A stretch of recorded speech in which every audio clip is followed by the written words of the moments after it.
Welcome back everyone to another episode of Final Fantasy IX, the walkthrough for the PlayStation. This is JT, iamthetie here, and you probably thought that I dropped off the face of the earth, but I did not. I am still here, and I found Hades, and this is going to be a bonus episode, because I'm trying to figure out, because I told you guys that was the finale, and I feel guilty for tacking on more videos, but I was like, I didn't tackle Hades yet, I didn't tackle Ozma yet, and I didn't solve Mognet Central, which I said I was going to get to at some point, when I wasn't feeling so, like, crummy emotionally. So, yeah, here we go. Here's Hades. He's not the way that I pictured him, but I'm guessing it's probably because I was thinking about the Hades from the Hercules movies, back in the Disney days, or like, you know, it was on TV the other day, like, I forget what channel it was, but it was like Hercules: The Legendary Journey with like Kevin Sorbo, like, that was still on TV, and I saw like Carl Urban in there, like the guy, crap, I lose like all my nerd cred if I forget the name of the guy who he plays in Lord of the Rings. Éomer, right? Éomer, friggin' A. I saw him, and he was in Hercules: The Legendary Journey, like as a way younger person, and you know he was also in Doom, if I recall correctly. That was also a very interesting movie, but that was because I was a really big fan of The Rock back then. But I think this battle's really self-explanatory. I feel like Hades is really easy to beat. He has like really awesome items to give you.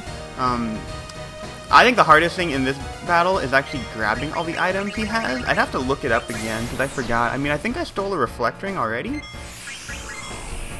But I think for the most part, he's really easy to take down. But, yeah, I gotta glance at this thing, because I don't remember. It's been a long time since I recorded this, because I'm not recording it live, if that is very obvious whatsoever. Flippin', I have no flippin' idea where he is. That's a good question, though. Yeah, but anyways, I hope you guys are doing fantastic. I'm doing a little bit better than I was doing a couple of months before, so I'll give you that. Here we go. I found it. He has a Robe of Lords, which is really freaking awesome. Battle boots, running shoes, and a Reflect Ring. Yeah, so everything that he has is worth stealing, and I feel like he's not difficult enough to cause you any kind of grief. If you want to make the battle easy, if you're like looking for a strategy standpoint from my end in terms of commentary, I like using Quina with the Angel Snack, with like the Remedy All basically, because that way when he puts this like slow confusion twirling around in a circle and hitting yourself in the face sort of thing, then you can actually counteract that pretty swiftly. Otherwise you gotta throw a Remedy at everyone. But other than that, it's not really all that difficult, so too bad there's not an ability that protects against Mini. That's what I realized that would kind of fail. But yeah, I like to use Freya because if you've been killing enough dragons throughout the game, like the Dragon Crest ability, instant 9,999, I need to have a cleric on my team regardless, and I didn't feel like using Aiko because I love Dagger, and I just felt like using her. And then Steiner's like an instant 9,999 once you give him the shock ability. And then Zidane, I mean, like, if you steal enough crap, then eventually you get to a point where Thievery can do 9,999, but I don't think at any run of my game that I've ever played, I've ever stole enough items to get him to that amount.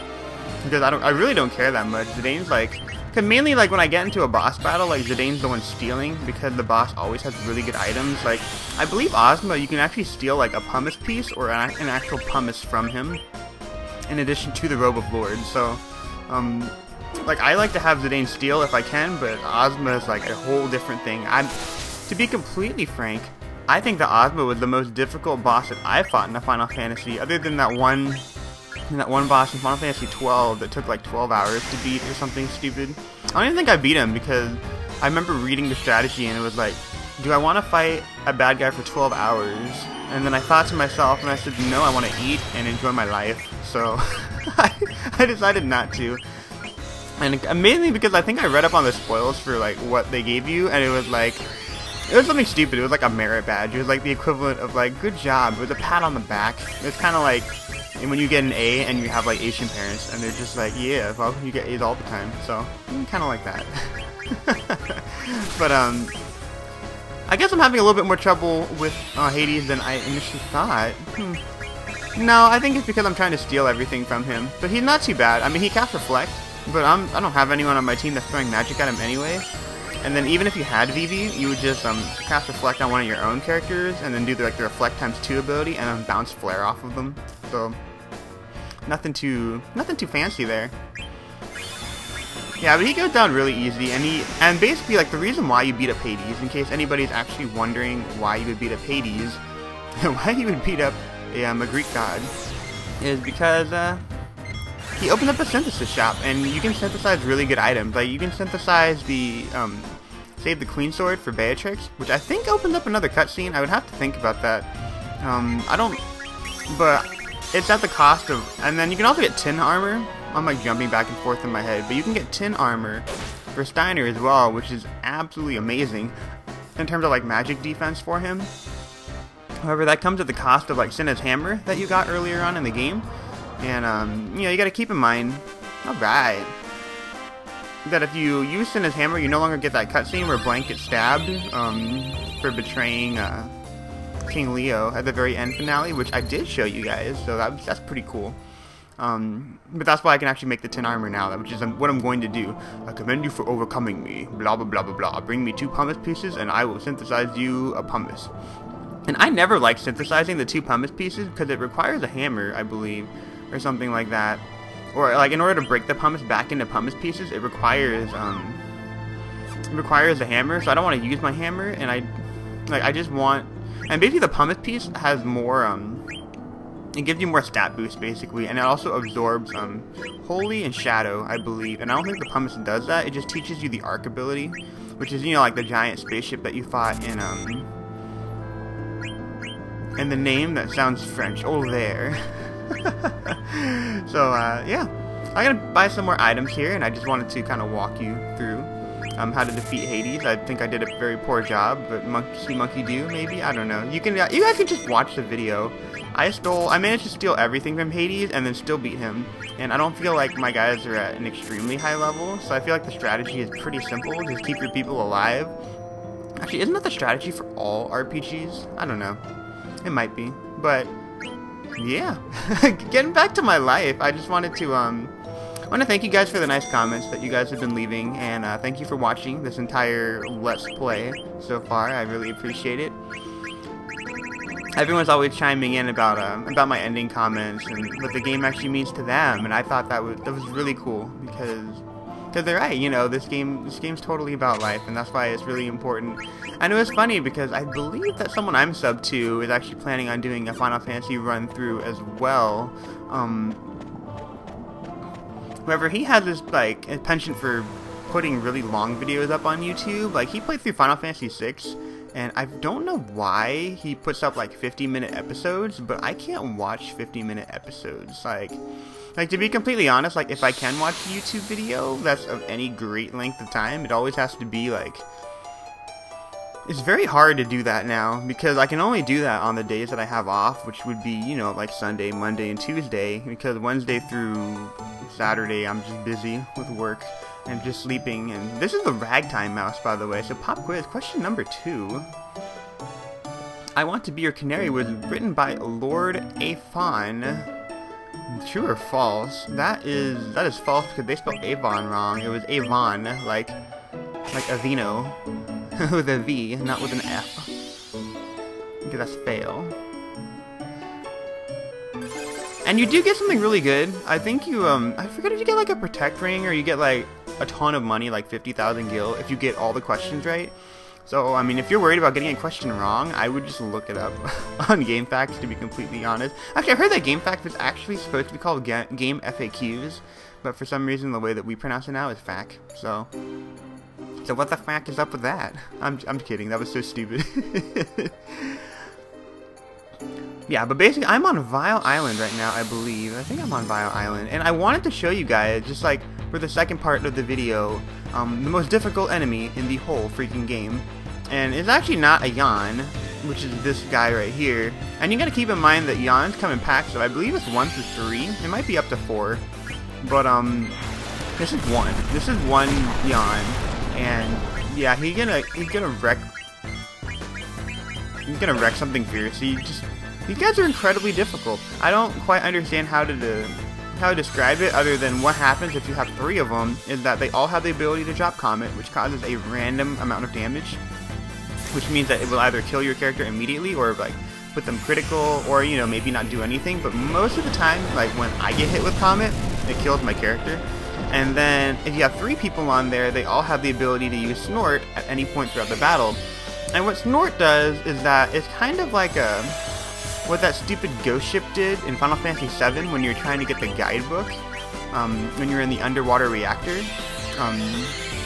For Final Fantasy VII, where he like used that weird like Goenai move, and then he like hit you with his paddle, and then flung a character after the battle. Like that's basically what this guy does. Like it really sucks. So basically, if all 3 of them can do that, they blow off one of the characters in the battle, which is good because then if the other characters get knocked out, you don't get a game over. But yeah, there you go. He does Snort, and then he blew Zidane away. And I think Zidane was the one that was planning on throwing a potion. I'm not really watching the battle right now, but yeah, this guy's pretty difficult. I forget how much life he has. I think he has like 20,000 or 30,000 life, so it's a lot. It's pretty crazy. So that gets rid of that guy,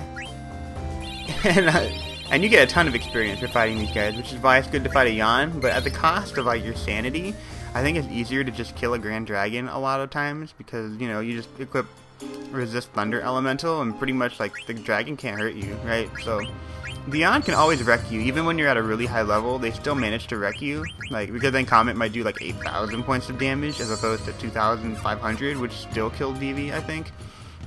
So,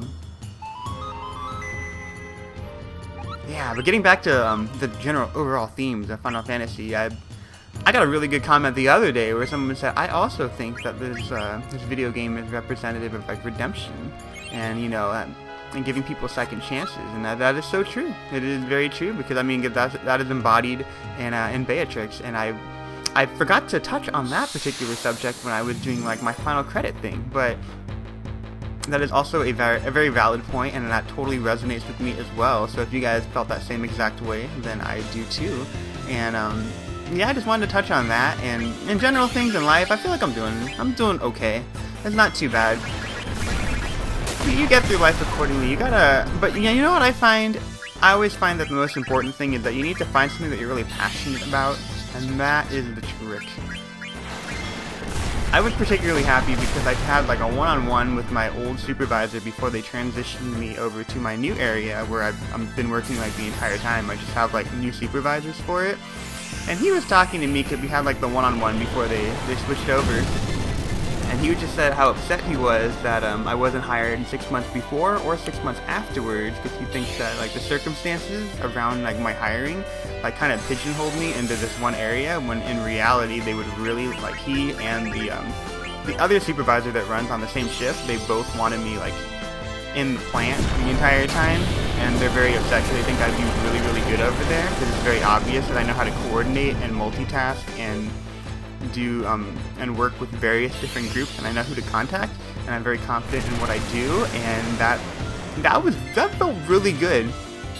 That felt really freaking good. I'm not gonna lie, I kind of did a dance in my head just because the entire time I feel like whenever I try to do something, like I don't try to bring attention to it, and that's like a mistake on my part technically, because I feel like things are supposed to get done, but if you never bring attention to like the good things you do, then how's anyone supposed to know you're ever doing it? I guess like if you're working really closely with a supervisor, then they'll notice that kind of stuff. But for the most part, most of my supervisors that I've ever worked with, like, they don't, aside from when I was working at In-N-Out Burger, like, they're never really on the floor, you know, they're just like supervising from above. But what really caught me off guard was all the things that he noticed that I was doing, even though I really didn't hear from him on the radio all that much. But apparently he was keeping really close attention on me, because he knew like all the PMs I'd been submitting, like basically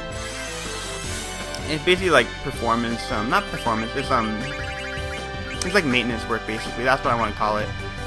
He was keeping track of like all those different things, like when I was contacting people, like the time it took to get all these different things, like he was actually timing me, and I had no idea, but he actually noticed like that I was doing all these really good things, which was really cool, right? Which is also kind of intimidating because I didn't realize like how close to the tab he was doing, but I think that I do really well if you put me in that type of scenario anyway, because I think I operate pretty well under pressure. Even though people think I'm stressed out, it's because I have a pattern in my head as to like how quickly things need to get done when I'm pressed for time, and there are very few people who can do what I can do simultaneously. And that's because I feel very confident. Oh dear lord, I'm going to lose this battle, aren't I?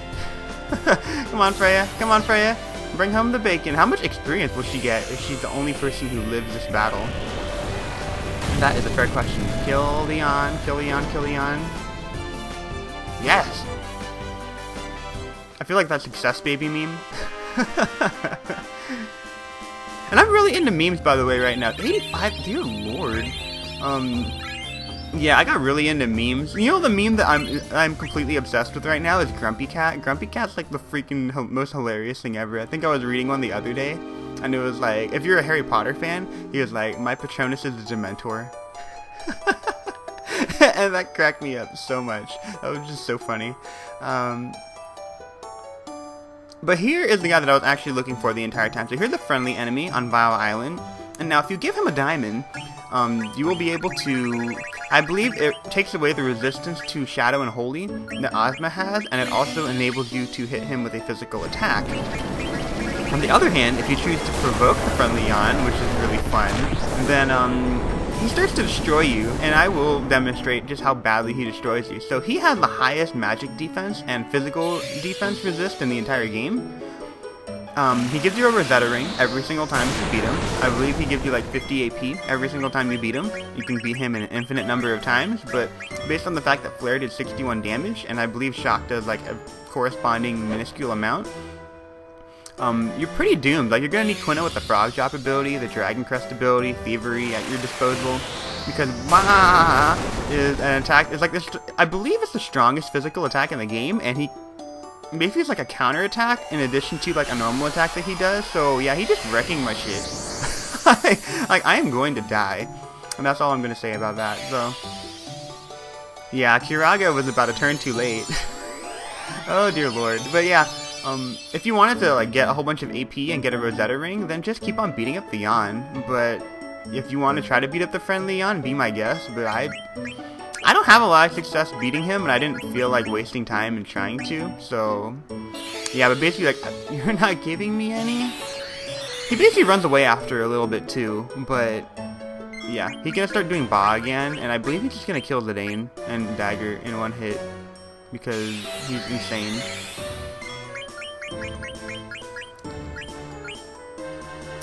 No, but that's pretty much it. What else did I want to touch on right now? There's more stuff in my life. I feel like it's an inappropriate time to discuss all those different things, so... You know, Dagger's still kicking. She is impressive. That's all I gotta say about that. That's why I love her.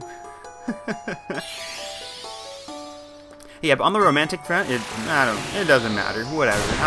There's no thing going on. There's no thing. There's nothing going on in my life in regards to romance whatsoever. My romance life is as dry as a well that's empty. That was the stupidest metaphor. That was the stupidest comparison that you can make ever. It's really early in the morning. You'll have to forgive me. I don't have my coffee with me. Yeah, no, but you know what I've taken a liking to? I like going down to the bookstore and just indulging in the things that I enjoy, and then hoping that at some point in time, someone with similar interests will happen to indulge at the same time, and I will just end up striking a conversation with them, and it won't be weird. Although I was actually thinking what might be a better idea, because my sister was telling me, is that she's like, you should just go clubbing, because how much you like are uncomfortable with clubbing. You can reach the round guy now. Well, thank you. Thank you, Jan. Well, there's 50 AP and a Rosetta Ring, I believe. Yeah, but she told me I should go ahead and just like go to a club because, you know, it's not really my thing. Because I believe that she has a friend who apparently met her hubby when she went to a club because she was really uncomfortable, and it just so happened that he was forced to go to a club because his friends made him go and he was also uncomfortable, and they just ended up gravitating towards each other. So she was like, you can meet someone at any point in time, and my story for you is that you should, like, love will strike you when you least expect it. So rather than expecting it, you just go about your daily business and just enjoy your life and put yourself out there. That's pretty important because chances are, unless like a woman like flies through your door, you're like not gonna find her sitting at your house, right? Artania Shipyards, is that? I don't think that's true. I think it's like Lindblom Shipyards or something. I don't believe it's Artania Shipyards. But yeah, that's another question from the Ragtime Mouse, and I just wanted to give you guys the answer to that one as well. I believe my video is actually wrapping up pretty soon, so I better wrap up everything else in my life. I'll talk about more things in my life in a later video. But yeah, I got some other stuff going on too. I actually have, it was so cool. So basically, like my insurance actually paid for me to get like hearing aids. And you guys know, if you guys know, I'm half deaf. Basically, I don't hear like high frequencies whatsoever. So I don't hear like the entire alphabet. So that was pretty cool. I got one of those, and I think they were actually supposed to be like $6,500, and I had like $2,000 on one, and then I still have my stepmom's insurance, so then it paid the difference. So I got them for free, which is like, what the hell? Like that was crazy to me. And then I went down to the dentist's office, and then I decided, I was like, hey, why don't I just get Invisalign, because I have like a crossbite right now, and I'm trying to like straighten my teeth in the event that like I don't wear them out completely. I will talk about all this in the next video. Thanks for watching. Click the like button if you enjoyed, and I'll catch you next time. Bye.